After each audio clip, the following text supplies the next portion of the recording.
Next on Special Report, President Obama lashes out at what he calls a cozy relationship between big oil and big government.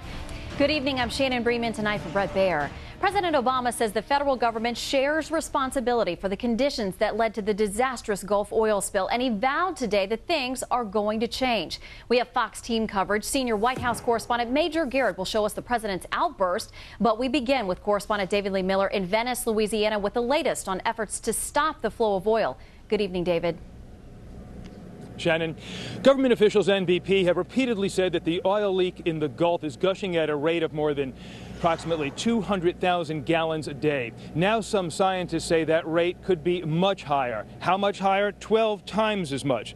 And that would mean in excess of over 2 million gallons daily. And if true, that means more oil has already spilled into the Gulf than during the entire Exxon Valdez disaster in Prince William Sound in 1989. BP says its main focus now is containing the spill. Authorities are trying to insert a 6-inch tube into the 21-inch pipe that is spewing oil. The plan is to siphon off the oil as if it were a straw and then bring it to a tanker on the surface. BP says it expects the plan to work, but has a contingency in place. Our second alternative to capture the flow is the top hat system. The top hat is currently sitting on the seafloor and is available as our alternative choice. I think, as everyone knows, the people of this region and all of us associated with this exercise know the most important thing to do is to find a way as expediently as possible to stop the flow. Meanwhile, a byproduct of the spill are balls of tar created by the oil residue. They are now washing up on area beaches. Some of the tar balls are the size of pancakes. Others have the circumference of a nickel. Also, significant amounts of oil are washing up on a Louisiana island that is being used as a bird sanctuary. Wildlife workers have rescued a brown pelican, the state bird. It was coated with oil, but the fear is there are going to be more endangered animals, and they will not receive the same type of medical attention. There is some good news tonight. Authorities say they believe most of the oil is largely offshore, and that is where they want to keep it. As part of this massive cleanup operation, they are using containment booms as well as chemicals to try and clean up the oil. But there's still a great deal of uncertainty tonight, just how much oil is actually out there and when, if ever, will it all be cleaned up. Shannon? David Lee Miller, thank you. Well, the president said there's plenty of blame to go around for the continuing oil spill disaster. Senior White House correspondent Major Garrett reports on a president growing increasingly frustrated.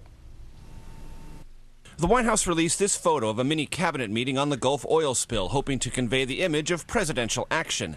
But as President Obama prepared to update the nation on the spill's ever-widening arc of environmental devastation, a sense of helplessness gripped the federal government. From the failed efforts to stop the leak to the inability even to say how much oil is leaking every day from 1 mile underwater. I know there have been varying reports over the last few days about how large the leak is, but since no one can get down there in person, we know there's a level of uncertainty. The rig operator, British oil giant BP, sees mounting failures. First the explosion, followed by futile efforts to cap the well or trap the oil.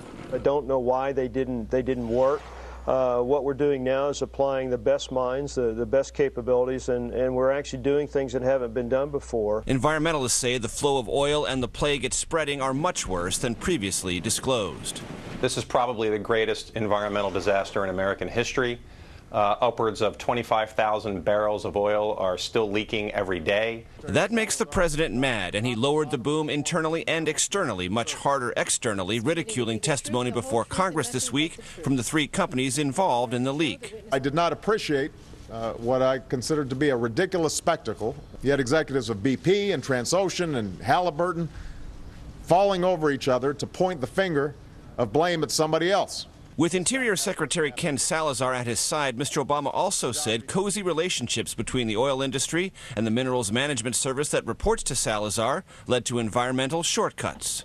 But critics say the fault lies squarely with Salazar, who stood by while his regulators exempted BP's now leaking Deepwater Horizon project from an environmental impact study and development of an oil leak response plan that might have lessened the ecological catastrophe. Had the proper environmental review procedures been followed, there's a high chance that this permit would not have been issued, and there's almost a certainty that we would have had a better response than we're having right now.